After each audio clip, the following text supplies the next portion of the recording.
Selamat datang di Trivia Viral.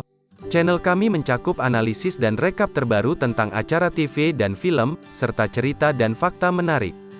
Duduk, santai, dan subscribe ke channel kami jika Anda menikmati video kami sejauh ini. Film dimulai pada tahun 1994 memperlihatkan seorang siswa populer di antara guru dan teman sekelasnya. Meskipun menjadi teman sekelasnya sejak SMP, siswa yang nakal ini bersumpah tidak akan tertarik padanya. Dia ditemukan sedang melakukan hal tidak senonoh di kelas suatu hari dan kepala sekolah menempatkannya kembali di depannya. Suatu hari, siswa populer melupakan buku teks bahasa Inggrisnya. Si siswa nakal menyelipkan bukunya sendiri padanya dan memberitahu guru mereka bahwa dia lupa buku pelajarannya sendiri. Dia kemudian diceramahi dan dihukum. Si siswa populer tergerak oleh tindakannya dan menyiapkan ujian praktik untuk mendorongnya belajar. Video ini disponsori oleh QD, platform terbesar di Asia untuk mempertemukan siswa dan tutor. Daftar di QD sekarang. Dia membujuknya untuk tetap tinggal setelah sekolah dan belajar dengannya, akhirnya nilainya pun meningkat bersamaan dengan hubungan mereka. Si siswa nakal kuliah di Universitas Nasional Chiao Tung setelah lulus sementara sang siswa populer, yang tidak berprestasi pada ujian masuk karena sakit pada hari itu, hanya diterima di Universitas Pendidikan Nasional Taipei dengan nilai ujian yang tidak memuaskan.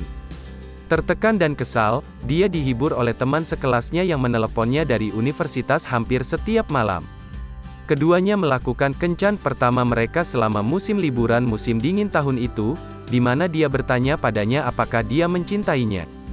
Dia memutuskan untuk tidak mendengar tanggapannya karena dia takut dia akan ditolak. Terungkap kemudian bahwa jawabannya adalah, ya. Teman sekelasnya kemudian mengatur malam pertarungan dan memintanya untuk mengamati, bertujuan untuk membuatnya terkesan dengan kekuatannya. Di sisi lain, si siswa populer menganggap itu kekanak-kanakan baginya untuk merusak diri sendiri tanpa alasan. Ini membuatnya kesal, mengakibatkan perkelahian yang membuat keduanya berpisah. Si pria tidak berkomunikasi dengannya selama 2 tahun terakhir. Dia diterima dalam kursus penelitian pascasarjana di Universitas Tunghai di mana dia mulai memproduksi cerita online. Dia hanya menghubunginya setelah gempa Jiji 1999, ketika dia menelepon untuk memeriksa keadaannya. Selama pembicaraan panjang mereka berdua meratapi kenyataan bahwa mereka tidak ditakdirkan untuk bersama.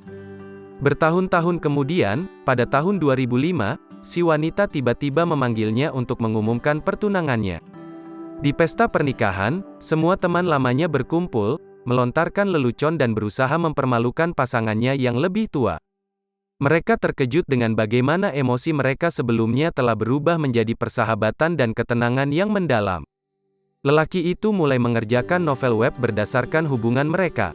Belakangan, saat para sahabat berkumpul untuk memberi selamat kepada kedua mempelai, mereka membuat lelucon tentang siapa yang bisa mencium mempelai wanita. Sang suami bersikeras bahwa siapapun yang ingin mencium mempelai wanita harus terlebih dahulu menciumnya dengan cara ini.